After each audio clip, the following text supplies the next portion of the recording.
Joining me now is Sky News contributor Kosha Gada. Kosha, CNN doing the bidding of Antifa there, and surprising that they would do that because leftist agitators attacked CNN's own offices during the 2020 riots. They seem to determined to downplay the political violence we are seeing from the left. We can only surmise they're true believers. Their own buildings were being attacked, and even then they are so true to the cause in the face of very clear and precise, to use the anchor's own words, response and commentary by Stephen Miller. He's like, I just want to be precise. Are you going after black and brown people? It's again, sort of like they just have this very limited barrel of cards or words that they play, and race is one, and skin color is one, and there's a couple others, and they just keep going back to that. They're not able, they need more range. They should broaden the way they interview people. I mean, you only have to look at Antifa's antics to see how violent, how lawless this group is, and yet you've got CNN saying, oh no, it's hyperbole to describe them as domestic terrorists. It's politically motivated violence. It's pretty much the definition of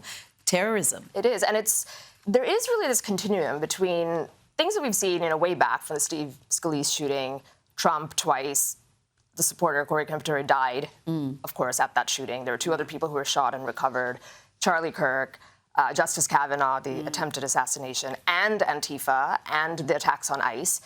It is all related, and they try to kind of frame it as these are all isolated events and don't patch them together into some sort of pattern. But as you say, it is a pattern. It's becoming more and more clear that it's coming from only one side. The bullets are flying in only one direction, and I think it's going to get harder and harder for them. And they seize upon some activist research that has been fully debunked as, oh no, this is a both sides issue. In fact, the right wing is worse, but the figures just don't bear that out. Now, this week, the President and the Secretary of War, Pete Hegseth, attended the US Navy's 250th birthday celebrations. Both gave rousing speeches, but I think First Lady Melania was the crowd favourite.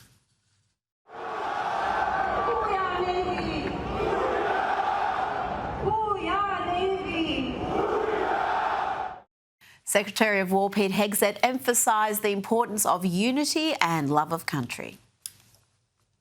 Your diversity is not your strength. Your strength is your unity of purpose, your shared mission, your love of country. And President Trump ended his 45-minute address with his iconic dance moves.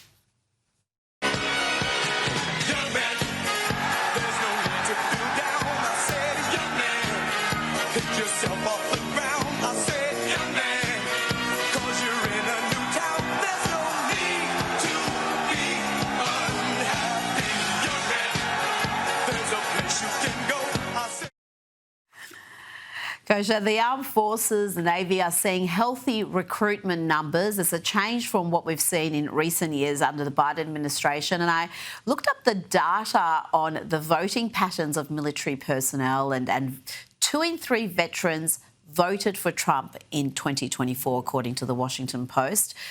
That's pretty emphatic support for the Republicans. Indeed, emphatic it is. The numbers are almost back up to where they were right after 9/11, which is when there was this very natural, organic surge in patriotism and people signing up to serve. And then it's been on the steady decline since then, totally plummeting under the Biden years, and it comes back up. I think big picture, it is downstream from leadership and just what it looks like to follow real leaders that you want to follow, right from President Trump all the way down to Pete Hegseth and below. And they're just having fun, and they're aspirational figures, and people, I think, like that, young people, and they're looking for purpose in their life, and patriotism is cool again, a little bit. And then secondarily, I also think it is the policy where they understand, as Pete Hegseth said, that the military is about lethality, not diversity. It doesn't matter if you want to take a vaccine or not. It doesn't matter what your diversity credentials are. Like, you come in here for that purpose, serving your country and being a lethal fighting force. They believe in that. And also, I think the fact that he is the peace president, Trump, they do trust that if you sign up for the military and you get sent to war, it will hopefully be for good reason and not these endless adventures that happened in the Bush era. It is, and it's, again, such a contrast to the media narrative that he was being disrespectful to veterans and the whole suckers and losers line that, again, has been pretty comprehensively debunked, but many people repeated as if it's gospel. Now to an awkward development for the likely next mayor of New York, Democrat and communist Zoran Mamdani. What do we call him? Democrat socialist, I think, is technically the term, but he is a communist, who is supposed to be a big ally of the LGBTQ community. But here he is cozying up to Rebecca Kadaga. Now, this is a top Ugandan official who has pushed harsh anti-LGBT policies, including life imprisonment for gay people, Kosha. Mm-hmm. I think cognitive dissonance is real, and that's why it won't matter. It's the same thing where you see Hamas supporters draping themselves in rainbow flags, where none of that would be tolerated in that region. It's the same thing here, as well as many other issues that he's trying to publicize or make public, everything from property to grocery stores. Meanwhile, he and his family own huge amounts of private property and wealth. He's cozying up to this person over here. It won't matter because his packaging and the optics of who he is and what he supposedly stands for on the surface is something that the electorate in New York, unfortunately, really, really wants and is aligning with. The only silver lining here is Andrew Cuomo, now that Eric Adams has dropped out of the race, there is a mathematical pathway to him as an independent. Yeah, I remember Andrew Cuomo during COVID, and he was horrid. Terrible. And now the fact that he's now the great white hope, I know, just tells you how far New York has fallen. And he still won't. It is Mamdani's to lose. So he is fighting upstream. But you're so right. How the mighty have fallen and where we are. But that is the silver lining here. Well, let's stick with Democrat mayors, current and emerging.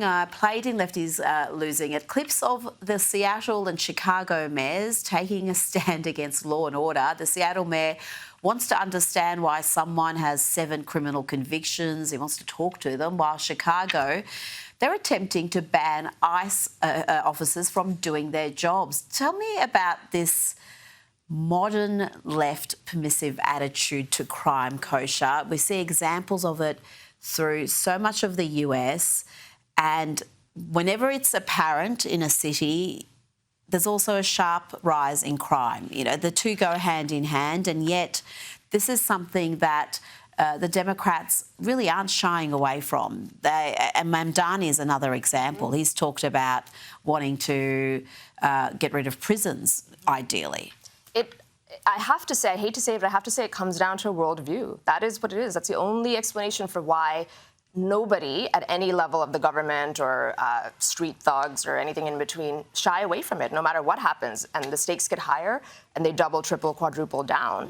And, it links back to what we talked about in the earlier segment as well, that they are true believers. And it's everything from funding and that sort of apparatus, which Stephen Miller and others are talking about increasingly, to elected officials like the mayors is completely doubling down, to the soft on crime DAs and policies that they've pushed to decriminalize things that used to be felonies or now misdemeanors, so you're sort of encouraging it, and then just the denial by the media. And you put all of that together in this cauldron, and that is what you get. The only saving grace, again, is I think the mask is off for a lot of people, and the normies, as we say, the ones who don't follow news or pay attention to stuff, are now, I think, paying attention a little bit, but I hope it's not too little too late. And if you don't make arrests, if you give orders to overlook certain offences, then you can really manipulate the crime stats as well. And again, we've seen that happen, which confuses the issue even more. And California is often at the forefront of these soft on crime policies. Let's have a look at this astonishing footage of a mob of masked thieves ransacking a jewellery store in San Francisco. Kosha, property crime is higher in San Francisco than the national average, despite the many programs that they run for disadvantaged people to supposedly stop this sort of thing from happening. And you look at the data and it just gets worse and worse. So that place, California, beautiful, shining city on a hill. It's been running in massive debts and deficits forevermore because of these programs. And then simultaneously crime goes up. A picture is worth 1,000 words. So I think the more those clips and videos come out on one hand, and then you have El Salvador on the other hand, we can see the contrast. Everybody knows what needs to get done. And the question is there the political will to do it? Now, before you go, a Fox News exclusive, they report former special counsel Jack Smith was allegedly tracking the private communications and phone calls of nearly a dozen Republican senators as part of his January 6 investigation or witch hunt, however you want to look at it. Some of these senators include Lindsey Graham of South Carolina, Marsha Blackburn of Tennessee, Ron Johnson of Wisconsin, Josh Hawley of Missouri, Mike Kelly of Pennsylvania, and several others. FBI Deputy Director Dan Bongino has briefed lawmakers on the discovery of Smith's surveillance. Let's hear from Marsha Blackburn. She spoke about what the FBI was up to. And now we find out that after the Mar-a-Lago raid, after the indictment of President Trump, they surveil us, people who support President Trump, members who are all Republicans. But it shows you how out of control and rotten to the core and politicized the FBI had become, and how they had absolutely no problem at all whatsoever with political weaponization. Politicised and rotten to the core. Strong words there from the Tennessee senator. Indeed, the scale and scope of the scandal, because that's really what it is, the lawfare scandal broadly against Trump, his top aides, his supporters, and now even just lawmakers who happen to be Republican or notionally support Trump. A lot of the people on that list aren't even diehard types, as we know, but they are Republicans. It just keeps getting worse and worse.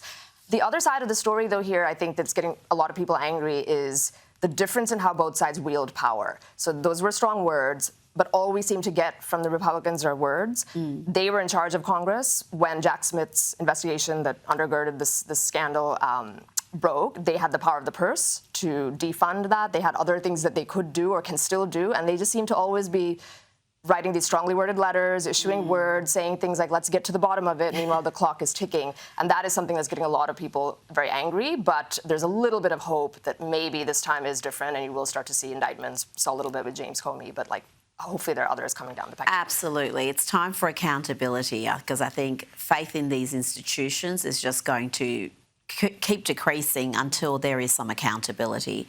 Kosha Gada, thank you so much. Thank you.